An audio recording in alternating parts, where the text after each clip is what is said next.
Hoy en Desde la Sombra, la diplomacia coercitiva no es un concepto nuevo, es una nueva expresión para una estrategia antigua. Hoy hablaremos de uno de los casos más flagrantes de esa diplomacia coercitiva, la Guerra de las Malvinas.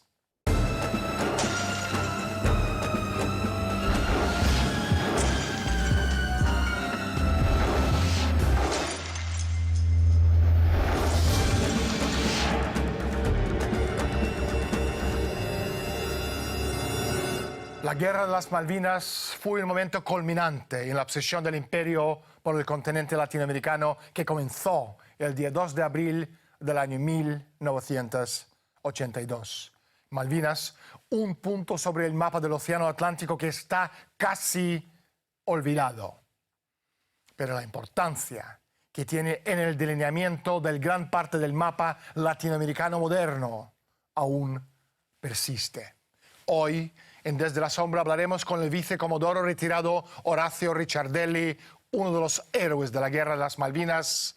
Pero primero, salgamos a la calle y preguntemos a la gente su opinión sobre este conflicto. Entre Reino Unido y Argentina.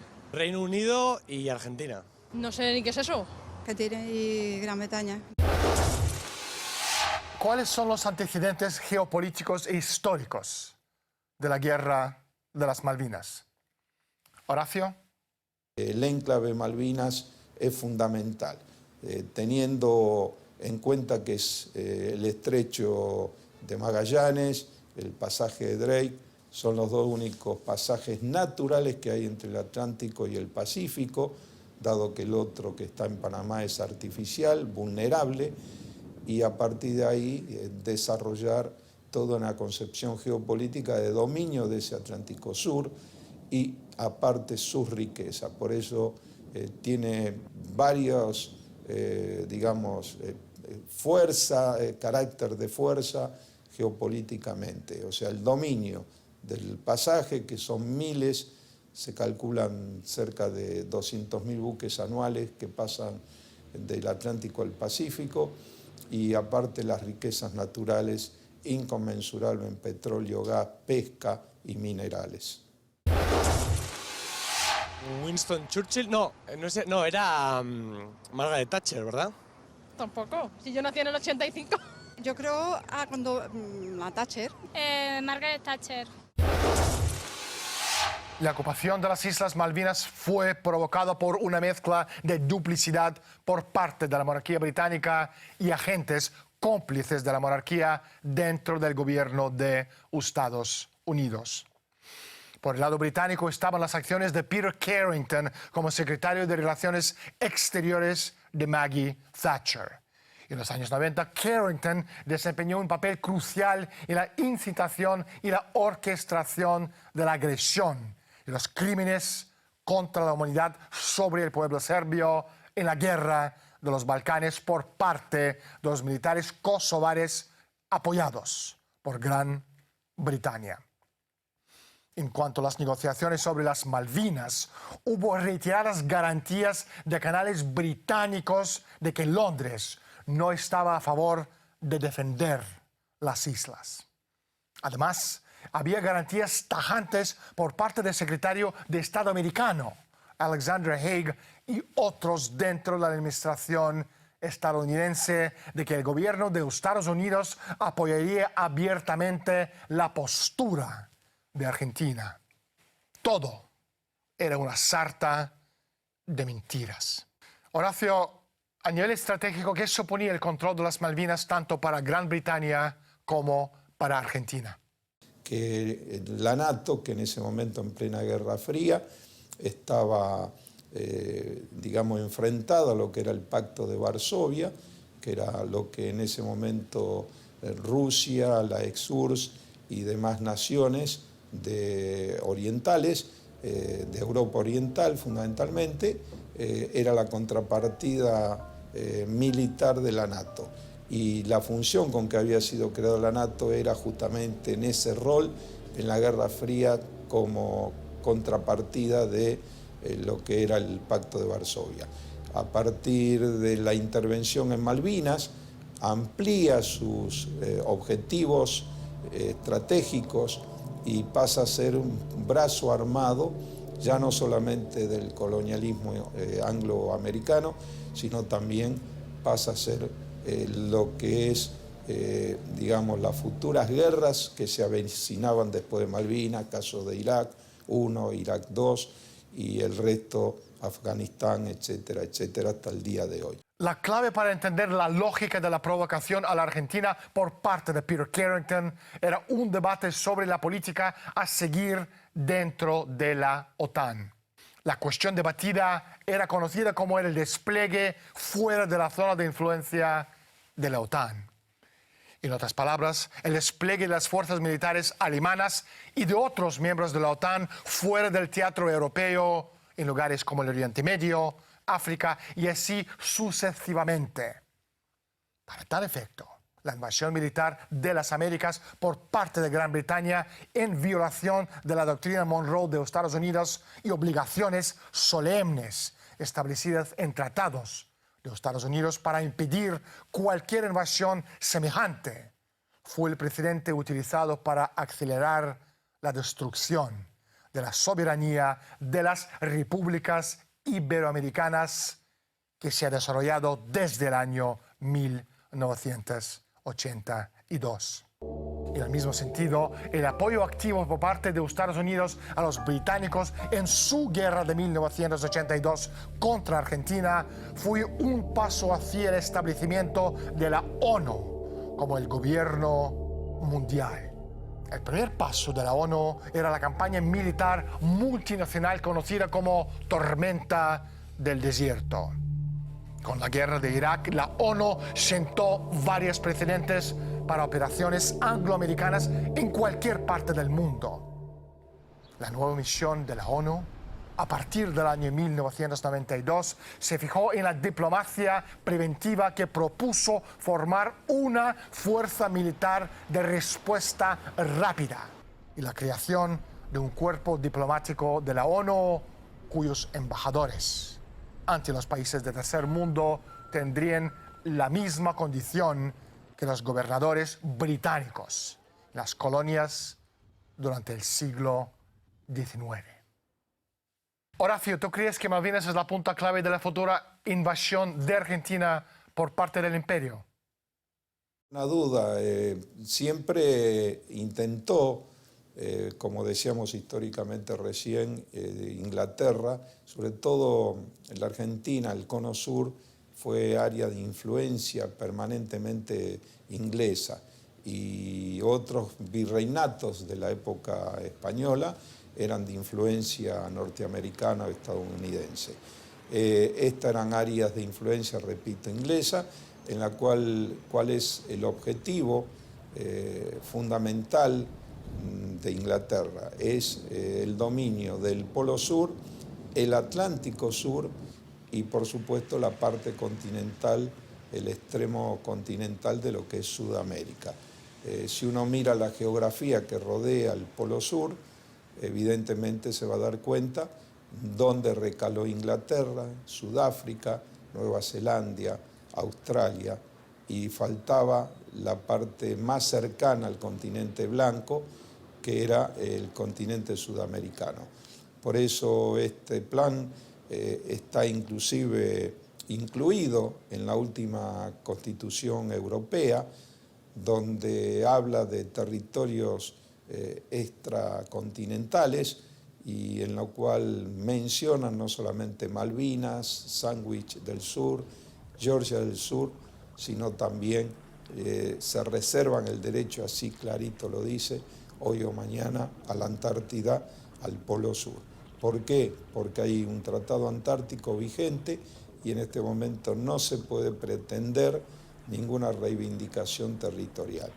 Pero en el trasfondo de todo esto, repito, tanto en la Antártida, en el Atlántico Sur y en el extremo sur, son las riquezas naturales, inconmensurables riquezas petroleras, gasíferas, mineras y de pesca. Los objetivos británicos nunca fueron simplemente volver a reconquistar algunas rocas perdidas en medio del Océano Atlántico Sur, como lo proclamó piadosamente Maggie Thatcher. Más bien, era usar la guerra de las Malvinas como excusa para reorientar estratégicamente los despliegues de la OTAN en su conjunto hacia la defensa militar de Londres, la capital del imperio financiero podrido. Con cientos de miles de millones de dólares de la deuda vencida como peso insalvable en los hombros de las naciones del tercer mundo, el imperio había decidido establecer un precedente. Los británicos, con los Estados Unidos en el remolque, estaban dispuestos a emplear la diplomacia cañonera de hacer cumplir la amortización de su deuda a pesar del costo en vidas para los desafortunados países obligados a pagar. Con tales objetivos estratégicos guiando sus acciones, era evidente desde el principio que los británicos no iban a contentarse simplemente con volver a retomar las Malvinas. Estaban por romper Argentina internamente y convertir al país en un lugar ingobernable, además de humillarlo de manera estratégica. Querían hacer de la Argentina un ejemplo horrible para asegurarse que ninguna nación del tercer mundo se atrevería a desafiar el derecho británico de exigir el pago de la deuda. Y si algún país lo pensara, se les amenazaría con el grito «¡Acuérdate de Argentina!». A principios de los años 80, Argentina estaba a punto de vender energía nuclear a México. Me pregunto si la guerra de las Malvinas tenía que ver en parte con el esfuerzo de la élite para asegurarse que países como México nunca dejen de ser la mano de obra barata para la élite financiera mundial. Horacio, ¿cuál es tu opinión? Sí, ninguna duda. La Argentina había alcanzado un desarrollo tecnológico importantísimo, en uno de ellos el sector nuclear, cuando justamente tiene que tomar la determinación, allá por la década del 60 y pico, 65, 66, de usar energía nuclear, pero a través de una central nuclear se presenta la disyuntiva, que era uranio natural o uranio enriquecido.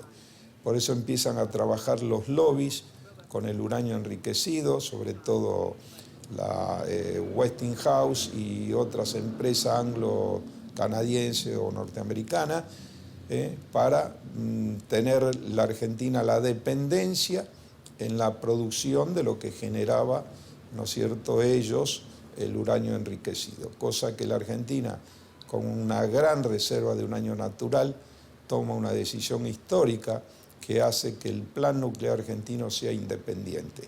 Pero toda esa alta tecnología era lo que, a partir del desarrollo de lo que fue la guerra de Malvinas, había que frenar en la República Argentina. No era concebible, nosotros teníamos un papel agrícola, lo dicen ya justamente Canning y otros primeros ministros ingleses de época de siglos anteriores, que la Argentina tenía que ser la granja e Inglaterra tenía que ser el taller. Por eso no permiten y no está en sus cálculos el desarrollo que pueda tener. Por eso esto que está viviendo la Argentina no es obra de la casualidad. Esto es un plan de sumergirnos en una especie de neocolonialismo del siglo XX. Eso tenía también sus pingües negocios para estos colonialistas que muy ahora sutilmente utilizan, digamos, otras técnicas para llevarse las riquezas de las naciones. La Argentina es muy rica y acá no tendría que haber un solo argentino que viva en la miseria. Lo más ofensivo de todo para los británicos es el hecho de que existe una tradición histórica en la Argentina de una facción comprometida con la modernización de su país. una facción que siempre ha despreciado el sistema colonial británico de la economía. A finales del siglo XIX, por ejemplo, el presidente Pellegrini luchó para aplicar en Argentina lo que él llamó la economía del sistema estadounidense y citó los trabajos de economistas republicanos como Alexander Hamilton, Henry Carey y Friedrich List. No hace mucho tiempo, esta orientación estaba muy viva en Argentina a través de la influencia de individuos sobresalientes como el general Juan Guglielmelli, cuyos puntos de vista sobre la necesidad de una base industrial nacional fuerte estaba apoyada por pensadores afines en los partidos políticos y en los militares del país. Horacio, hoy por hoy, ¿Argentina es un país libre o dominado y controlado por la élite?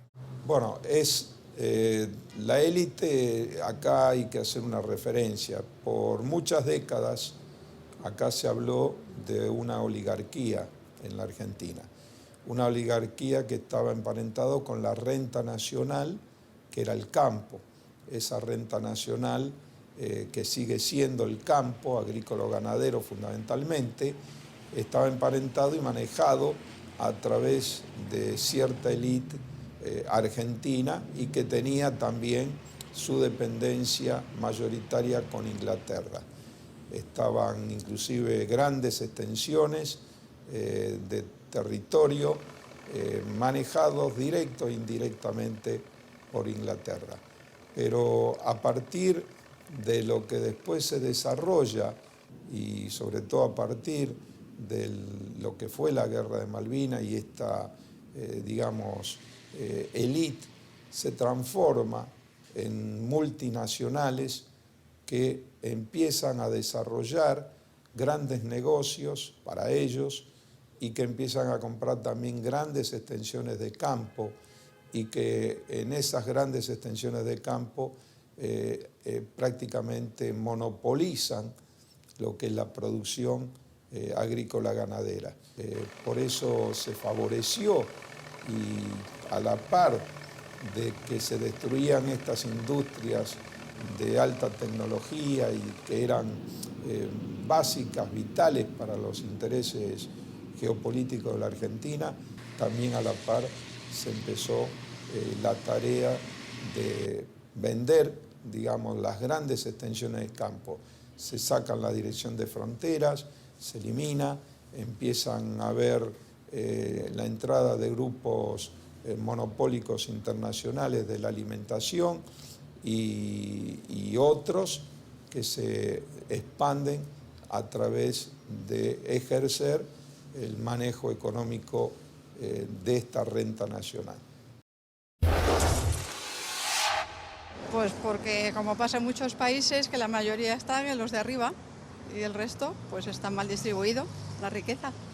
Pues probablemente sea por la mala gestión de sus políticos, digo yo, porque, bueno, entre otras cosas será por eso y otra es verdad que probablemente en muchos otros países se estén aprovechando de esos recursos que no está aprovechándose Argentina, pero me parece que se le podría sacar muchísimo más partido localmente a esos recursos con una inversión incluso privada, sin tener que recurrir a la explotación por parte de otros.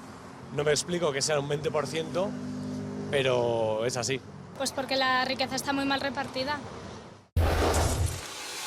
Someter a Argentina pasa por, en lo económico, incrementar el endeudamiento financiero como forma de asegurar la dependencia, permitir el desarrollo de la narcoeconomía como reemplazo de la economía de producción. En lo político, sobornar la política a las decisiones económicas, las que definirán la conformación del nuevo orden. Otro elemento clave es el plan de desmantelamiento de las Fuerzas Armadas de toda Iberoamérica, acotándolas a la lucha antidroga y que funcionen en el contexto de la cooperación internacional. Para eso deben ser reducidas a una gendarmería nacional. Yo creo que todos los países, de un modo u otro, están controlados por una élite financiera mundial. Y creo que en este caso Argentina o la señorita Kirchner se aprovecha un poco de eso y del populismo y del discurso populista para lanzar una serie de políticas que precisamente están ahogando todavía un poquito más al pueblo de lo que lo hace la élite financiera mundial. A nivel financiero, bueno, Argentina no paga a sus acreedores, por tanto no creo que Argentina sea un país que esté poseído por las élites financieras. Yo creo que está controlado por la élite financiera mundial, sí. Uno de los principales traidores de Argentina es el exministro de Economía, Roberto Alemán. Alemán es de origen suizo y como un buen perro faldero de la élite que es, adiestrado en Suiza, en gran parte gracias a su paso como el representante argentino de la UBS Suiza. Al igual que su predecesor José Martínez de Hoz, la lealtad de Alemán al concepto británico de libre comercio es un asunto de conocimiento público. Alemán ha afirmado en repetidas ocasiones que la vocación natural de la Argentina es la de un proveedor desindustrializado de materias primas para el mundo financiero económico controlado por Londres. Pero cuando Alemán prometió recortar los presupuestos militares, recortar el programa de energía nuclear, vender la compañía petrolera estatal y cerrar las industrias militares, los militares nacionalistas dijeron basta y contrarrestaron sus medidas mediante el intento de recuperar las Islas Malvinas, cuyas aguas territoriales incluían ricos yacimientos de petróleo. Horacio, ¿cómo consiguieron destrozar a la Argentina desde adentro? Bueno, muy hábilmente a través de los capataces argentinos. Yo les llamo cipayos, a similitud de aquellos capataces en la India bajo la colonización inglesa, que eran hindúes, pero obedecían fielmente a Inglaterra. En este caso, la Argentina también los tiene, porque digo los tiene, amén de los que has nombrado, también tenemos en esa lista un personaje siniestro como es Domingo Felipe Cavallo, que junto con otro presidente, Menem, fue lo que propiciaron este botín de guerra de Inglaterra entregando todo esto que estamos diciendo hoy.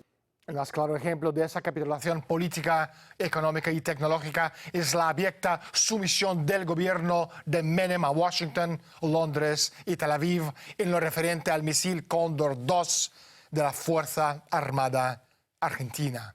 Las élites angloamericanas han impuesto una política de segregación tecnológica para evitar que las naciones subdesarrolladas obtengan una tecnología moderna que las libere de la opresión maltusiana del Fondo Monetario Internacional. Aparte de sus repercusiones inmediatas en el desarrollo tecnológico de la Argentina, el hecho de que el misil Cóndor se estaba desarrollando en colaboración con Egipto e Irak lo hacía completamente inaceptable. Horacio, ¿por qué existe una política implacable de destrozar a Argentina como una nación fuerte? Bueno, porque la Argentina, a través del hecho de la Guerra de Malvinas, demostró que habían valores, que la Argentina era capaz de desarrollarse por todo lo que dijimos. La Argentina tenía también energía moral, tenía un pueblo que era un pueblo culto, un pueblo preparado, un pueblo en ascenso, es decir, un pueblo de oportunidades. Por eso había que sumirlo en la derrota más humillante y sobre todo volver a este tratado que es clave para interpretar esta miseria que hace un ratito hablábamos en otra pregunta. Es decir, hasta que no vean a la Argentina dividida, inclusive, que este es el gran riesgo que se corre, es decir, una vez que terminen con el saqueo de las riquezas naturales, va a pasar lo que pasó en tantas naciones que conocimos de África y de misma Europa, con hechos que terminaron divididos en varias repúblicas. Para garantizar que las Fuerzas Armadas argentinas nunca más obren en defensa de sus intereses nacionales, los angloamericanos y sus aliados argentinos tuvieron que hacer dos cosas. En primer lugar, erradicar ese nacionalismo cuya dedicación a la soberanía nacional y el desarrollo económico se consideraba peligrosa, no solo por su influencia en Argentina, sino también en el resto de Iberoamérica. Y además, librar una salvaje guerra psicológica y lavado de cerebros a efectos de transformar la institución castrense en instrumento del histórico enemigo británico para imponer justamente la política angloamericana contra la que se levantaron en 1982. El éxito de esta operación se vio en el hecho de que en febrero del año 1991 las Fuerzas Armadas argentinas se desplegaron conjuntamente con los británicos y con la OTAN, recibiendo órdenes de comandantes británicos como parte de la fuerza militar internacional que libró ataques genocidios contra Irak, otra nación en vías del desarrollo. Argentina fue el único país iberoamericano que participó en lo que venía a ser la repetición de la Guerra de las Malvinas, esta vez con una víctima diferente. Y al igual que contra Argentina en 1982, los angloamericanos estaban decididos a castigar a Irak por su arrogancia. Como había dicho el héroe argentino coronel Mohamed Ali Zaineldin, el grito de Dios y patria o muerte lo dice todo. Sin los valores de Dios y patria, la vida del hombre es inexistente. Este es el significado de o muerte. La juventud argentina e iberoamericana debe aferrarse a estos valores y jamás abandonarlos, pues sin ellos sobrevendrá la nada, la oscuridad, el vacío o la muerte. Soy Daniel Stulin. Bienvenidos todos al mundo de Humo y Espejos. Gracias por estar con nosotros y hasta la semana próxima.